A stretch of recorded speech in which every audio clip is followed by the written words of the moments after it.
તો નમસ્કાર મિત્રો, ગુજરાત 24 ન્યૂઝમાં આપનું હાર્દિક સ્વાગત છે। તો હું નીરજ। તો આપણે આજે વિડીયોમાં વાત કરવાના છે વરસાદ વિશે। જે વરસાદ વરસી રહ્યો છે, વાત કરીએ જે સૌરાષ્ટ્રમાં છે કે દરિયાકાંઠાના ગુજરાતના જિલ્લાઓમાં વરસાદ સારામાં સારો વરસી ચૂક્યો છે। તો તેના વિશે વાત કરીએ તો મિત્રો, આજની વાત કરીએ તો ભાવનગર છે, જુનાગઢ છે, જામનગર છે, દ્વારકા, ત્યાં વરસાદની આગાહી કરવામાં આવી હતી। તે પ્રમાણે વરસાદ વરસી ચૂક્યો છે અને આગામી દિવસોમાં વરસાદ વરસવાની સંભાવના વધારે વ્યક્ત કરવામાં આવી છે।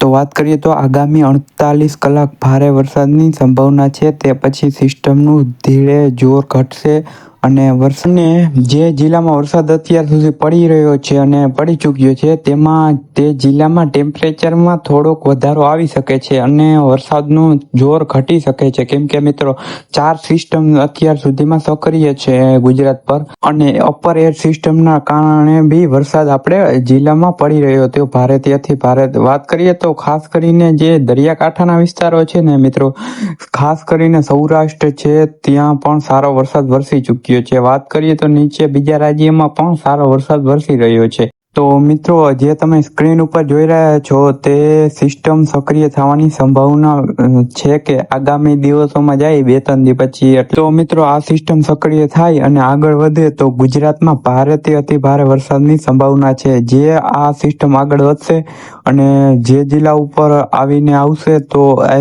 જિલ્લા ઉપર ભારેથી અતિ ભારે વરસાદની સંભાવના છે।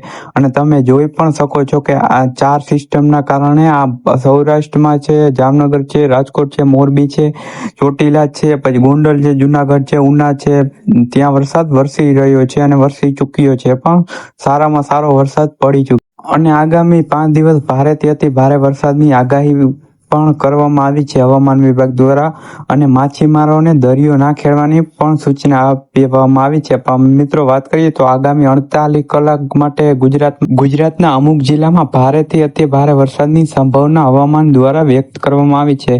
તો ઉત્તર ગુજરાત છે, તેમાં પણ સારામાં સારો વરસાદ થઈ શકે। ગાંધીધામ છે, નલિયા છે, ત્યાં પણ સારો વરસાદ થવાની સંભાવના છે। તો મિત્રો, હું તમને સેટેલાઇટ ઇમેજથી દેખાડું કે કઈ રીતના પરિસ્થિતિ રહેવાની છે આગામી દિવસોમાં અને હાલની તકની પરિસ્થિતિ શું છે આપણા ગુજરાત તરફ। તો વાત કરીએ તો સેટેલાઇટ ઇમેજથી મેં કર્યું છે, હમણાં ખુલી જશે।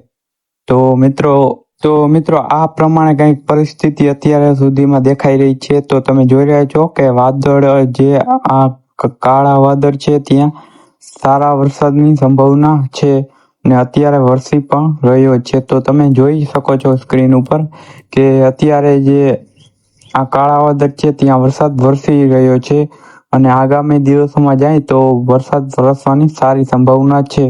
તો મિત્રો, અવાનવા ઇન્ફોર્મેશન વિડીયો માટે અમારી ચેનલ એટલે કે ગુજરાત 24 ન્યૂઝને સબસ્ક્રાઇબ કરી અને બેલ આઇકન ઓન કરી દો, જેથી નવો વિડીયો તમારી પાસે જલ્દી પહોંચી જાય। તો મળીએ બીજા વિડીયોમાં। Thank you, bye bye.